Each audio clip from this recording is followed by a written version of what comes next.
1, 2, 3. Assalamualaikum warahmatullahi wabarakatuh. Halo teman-teman semuanya, bagaimana kabar kalian hari ini? Semoga semuanya sehat dan bahagia selalu ya. Nah, pertama-tama kita perkenalan dulu nih. Saya Anissa Rahmawati sebagai host dalam podcast ini, dan kita akan berkenalan juga dengan teman-teman saya. Mulai dari Halo, perkenalkan nama saya Adnan Nafal Azhari, absen 1 sebagai narasumber. Hai, perkenalkan nama aku Aisyah Fahma Indra Sukma, nomor absen 3 sebagai narasumber. Hai, perkenalkan nama saya Ariela Agira Sonia Putri, absen 11 sebagai narasumber. Dan aku Alifa Nur Kasanah absen 5 sebagai narasumber juga. Dan saya Angelika Fraga Sari, absen 7 sebagai narasumber juga. Baiklah teman-teman, sudah kenalan kan? Jadi kita bisa lanjut ke pertanyaan ya. Oke, sebelumnya sedikit informasi mengenai materi yang akan kita bahas. Konferensi tingkat tinggi Asia Afrika atau disebut KTT Asia Afrika, juga biasa disebut KAA atau Konferensi Bandung. KAA adalah sebuah konferensi antara negara-negara Asia dan Afrika yang kebanyakan baru saja memperoleh kemerdekaan. Untuk lebih lanjutnya, mari kita bahas bersama-sama. Oke, yang pertama Kak Aisyah. Tadi kita udah sedikit menjelaskan tentang KAA. Ya. Nah, kita mau nanya nih sama Kak Aisyah. Bagaimana sih awal mula dari KAA ini? Jadi awal mula dari didirikannya KA yaitu karena munculnya ketegangan dunia akibat dari adanya persaingan antara blok barat dan blok timur yang sangat mengkhawatirkan sebagian negara-negara di kawasan Asia Afrika yang pada saat itu baru saja memperoleh kemerdekaannya. Nah, pada akhir Perang Dunia II itu negara Asia Afrika mereka takut wilayah mereka akan dijadikan antar arena persaingan dan perebutan pengaruh yang bisa menyebabkan ketidakstabilan politik dan ekonomi di wilayah tersebut. Maka sebagian negara-negara di Asia Afrika mendirikan konferensi KA ini. Wah, cukup jelas ya teman-teman jawaban dari Kak Aisyah. Nah, lalu siapa saja sih tokoh-tokoh penggagas KAA dari negara-negara Asia Afrika? Oke, untuk tokoh-tokoh penggagas KA ini ada 5 Perdana Menteri perwakilan berbagai negara di kawasan Asia Afrika. Yang pertama yaitu ada Sir John Kotelawala, Perdana Menteri Ceylon, Sri Lanka. Terus yang kedua ada UNU, Perdana Menteri Burma, Myanmar. Terus ada yang ketiga Jawaharlal Nehru, itu Perdana Menteri India. Yang keempat ada Muhammad Ali Jinnah, Perdana Menteri Pakistan. Dan yang kelima atau yang terakhir yaitu Ali Sastroatmijojo, Perdana Menteri dari Indonesia. Nah, kita sudah mengetahui penjelasan dari Kak Aisyah. Penjelasannya mudah dimengerti ya teman-teman. Sekarang kita lanjut ke pertanyaan berikutnya. Nah, sekarang kita mau nanya nih sama Kak Adnan. Konferensi apa saja sih yang dilakukan tokoh-tokoh penggagas KAA tersebut? Coba Kak Adnan sebutkan dan jelaskan ke kita. Jadi penggagas KAA itu melaksanakan 3 konferensi penting. Yang pertama yaitu adalah konferensi Kolombo, yaitu konferensi yang dilaksanakan di Kolombo, Sri Lanka. Nah, konferensi itu dilaksanakan pada tanggal 28 April sampai 2 Mei 1954 yang bertujuan untuk menyampaikan visi misi bangsa Asia Afrika yang baru merdeka untuk menciptakan perdamaian dan kerjasama di dunia pada masa Perang Dingin. Nah, yang kedua adalah konferensi Pancanegara yang dilaksanakan di Bogor, Indonesia pada tanggal 28 sampai 29 Desember 1954 yang bertujuan untuk merumuskan tujuan KAA, kerjasama antara bangsa-bangsa Asia dan Afrika.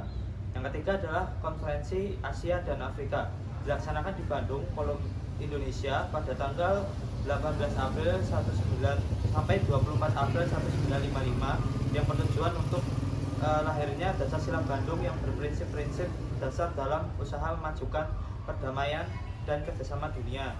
Konferensi Asia Afrika dihadiri oleh 24 negara peserta dan 5 negara pengundang. Wah, penjelasan yang baik dari Kak Adnan. Jadi kesimpulannya negara-negara yang terlibat dalam KAA ini yaitu ada 29 negara. Terima kasih Kak Adnan atas jawabannya, sangat jelas dan memuaskan. Baiklah teman-teman, langsung aja ke pertanyaan berikutnya. Oke Kak Angel, Coba sebutkan negara mana saja yang diundang untuk menghadiri konferensi Asia Afrika. Baik, ada 24 negara peserta yang ikut konferensi Asia Afrika. Yang pertama ada Afghanistan, kedua Kamboja, ketiga Republik Rakyat Tiongkok atau Cina, 4 Mesir, 5 Ethiopia, 6 Pantai Emas, 7 Iran, 8 Irak, 9 Jepang, 10 Yordania, 11 Laos, 12 Lebanon, 13 Liberia, 14 Libya, 15 Nepal, 16 Filipina, 17 Saudi Arabia, 18 Sudan, 19 Syria, 20 Thailand, 21 Turki, 22 Vietnam, Vietnam Utara, 23 Vietnam Selatan, 24 Yaman. Wah, sudah jelas ya teman-teman. Jadi setelah kita mendapatkan informasi yang cukup jelas dari teman-teman kita sebelumnya, kita masih pengen tahu yang lebih banyak lagi nih tentang KAA. Nah, tadi kan kita udah tahu kalau KAA ini menghasilkan Daksasila Bandung. Lalu untuk isinya apa saja sih, Kak Ariel? Coba sebutkan. Ya, Daksasila Bandung itu terdiri dari 10 butir. Yang pertama, menghormati hak-hak dasar manusia dan tujuan serta asas-asas kemanusiaan yang termuat di dalam Piagam PBB. Yang kedua, menghormati kedaulatan dan integritas teritorial semua bangsa. Yang ketiga, mengakui persamaan semua suku-suku bangsa dan persamaan semua bangsa besar maupun kecil. Yang keempat, tidak melakukan campur tangan dalam soal-soal dalam negara lain. Yang kelima, menghormati hak tiap bangsa untuk mempertahankan diri secara sendirian atau secara kolektif yang sesuai dengan Piagam PBB. Yang keenam, tidak melakukan tekanan terhadap negara-negara lain. Yang ketujuh, tidak melakukan tindakan-tindakan atau ancaman-ancaman agresi terhadap integritas teritorial dan kemerdekaan negara lain.